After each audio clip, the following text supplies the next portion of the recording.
శ్రీ గురుభ్యో నమ. రామాయణ విజ్ఞానం కార్యక్రమానికి ఏబిఎన్ ఆంధ్రజ్యోతి ప్రేక్షకులకు పునఃస్వాగతం.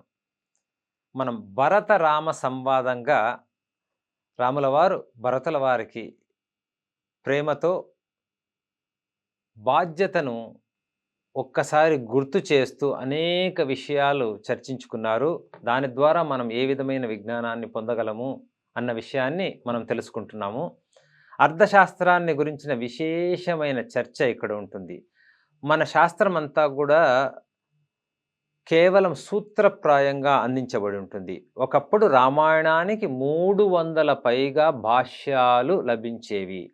మనం ఇప్పటికే మనం అమంత్రం అక్షరం నాస్తి నాస్తి మూలమనౌషధం అయోగ్య పురుషో నాస్తి యోజక తత్ర దుర్లభ అంటాము. అమంత్రం అక్షరం నాస్తి, మంత్రం కాని అక్షరం లేదయ్యా అంటే ఆ శబ్ద శక్తికి నీలో మంచి చేసే లక్షణం ఉంది, కానీ దాన్ని ఏ విధంగా వినియోగించుకోవాలి అన్న జ్ఞానాన్ని అందించేదే మంత్రశాస్త్రం. నాస్తి మూలమనౌషధం, ఔషధ గుణం లేని మూలం లేదయ్యా అంటే every root has medicinal value, కానీ దాన్ని ఎలా వినియోగించుకోవాలి అని చెప్పే శాస్త్రమే ఆయుర్వేదం. అయోగ్య పురుషో నాస్తి, అయ్యా నువ్వు మనిషిగా పుట్టావు అంటే నీ సంపూర్ణ యోగ్యత సాధించావు, ఇందులో హెచ్చు తక్కువలు లేదు. జంతువునాం నరజన్మ దుర్లభం అన్నారు శంకరాచార్యుల వారు. అటువంటి గొప్ప అవకాశాన్ని చేజక్కించుకున్నారు, దాన్ని సంపూర్ణంగా వినియోగించుకోండి అంటున్నారు. అలా వినియోగించుకోవడానికి కావలసిన జ్ఞానం, అలా వినియోగించుకున్న వారిలో ఒక గొప్ప బాధ్యతను నిర్వహిస్తున్న చక్రవర్తి ఏ విధంగా ఉండాలి, ఏ విధమైన బాధ్యతలు నిర్వహించాలి అని మనం అర్థశాస్త్రాన్ని పరీక్షిస్తే మనం అన్నాము, వార్త అంటే సస్యశ్యామలంగా పుష్కలంగా ఉన్న ఆర్థిక వ్యవస్థ, అంటే ఫ్లరిష్డ్ అండ్ నరిష్డ్ ఎకానమీ అంటున్నాము. దాది అలా ఉండాలి అంటే దానికి ముఖ్యంగా దండనీతి అంటే లా అండ్ ఆర్డర్ ముఖ్యం. ఏ దేశానికైనా కూడా ఇదే వర్తిస్తుంది. అంతేకాకుండా ఇంకొక విషయం మనం గమనించాలి, ఈ రెండిటితో మనకు ఇప్పుడున్న ఆర్థిక వ్యవస్థలన్నీ ఆగిపోతున్నాయి, కానీ అది త్రయీ అంటే ధర్మం మీద ఆధారపడి ఉండాలి. ఆ ధర్మం ఎటువంటిది అయ్యా అంటే ఆ దేశ వ్యవహారానికి మాత్రమే కాదు, విశ్వ వ్యవహారానికి కూడా బాధించకుండా ఉండాలి.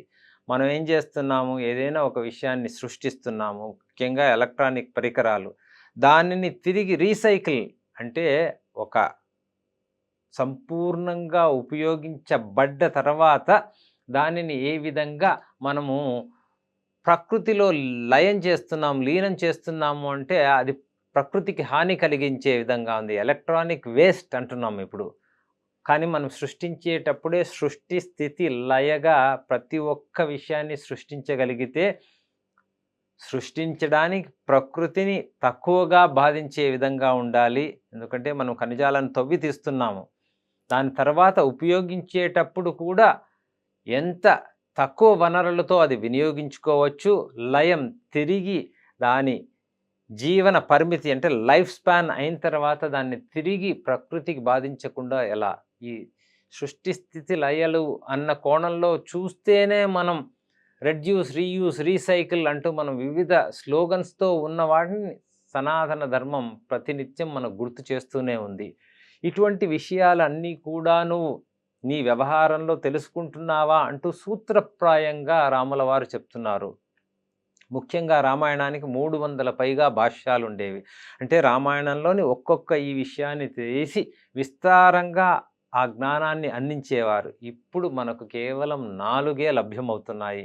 ఈ 4 కూడా అధ్యయనం చేసేవారు అతి తక్కువగా ఉన్నారు. కాబట్టి రామాయణాన్ని మనము నిత్యము అధ్యయనం చేసి మన పాఠశాల కళాశాలల్లో ప్రపంచమంతా కూడా ఒక పాఠ్యాంశంగా చేరిస్తే అంతా కూడా రామరాజ్యంగా ఉంటుంది. అంటే వ్యాధులు లేకుండా పరస్పర గౌరవ భావంతో ఒకళ్ళను ఒకళ్ళు ప్రోత్సహిస్తూ సమర్థిస్తూ కలిసి జీవించే ఒక సమాజం నిర్మాణం అవుతుంది.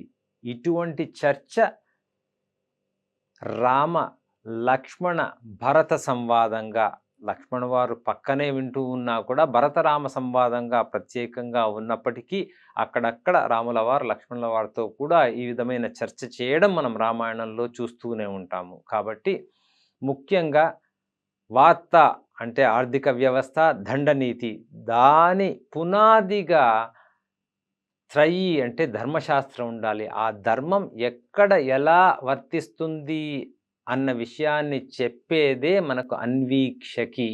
అంటే దేశ కాల మాన పరిస్థితులకు అనుగుణంగా ధర్మాన్ని ఇప్పుడు మనకు ఏ విధమైన ధర్మమైనా కూడా న్యాయంగా అయినా కూడా మనకు ట్యాక్స్ కోడ్ అయినప్పటికీ కూడా ఎవరికి ఎలా వర్తిస్తుంది అనేది కేస్ స్టడీ రూపంలో మనం ఇప్పటికీ కూడా అదే విధంగా చేస్తున్నాము. అటువంటి ఇంటర్ప్రిటేషన్‌కి సంబంధించిన జ్ఞానాన్ని అన్వీక్షకి విశేషంగా అందిస్తుంది. నిర్వచనాన్ని ఎలా నిర్వచించాలి సమగ్రంగా దోషాలు లేకుండా అని చెప్పే శాస్త్రం అది. ఎందుకంటే నిర్వచనానికి 3 దోషాలుంటాయంట. అతివ్యాప్తి, అవ్యాప్తి, అసంబద్ధ. కాబట్టి మనము ఈ విధంగా చూసుకుంటే మేము ఐటీలో ఏదైనా చేస్తున్నప్పుడు ప్రాజెక్ట్ స్కోప్ మేనేజ్మెంట్. మీరు ఒక సేల్స్ చేస్తున్నారంటే how to qualify a sales lead వీటన్నిటికీ కూడా అన్వీక్షకి అన్న శాస్త్ర పరిజ్ఞానం విశేషంగా ఉపయోగపడుతుంది. అటువంటి సంవాదంగా ఉన్న భరత రామ సంవాదాన్ని మనమందరూ అధ్యయనం చేయాలి.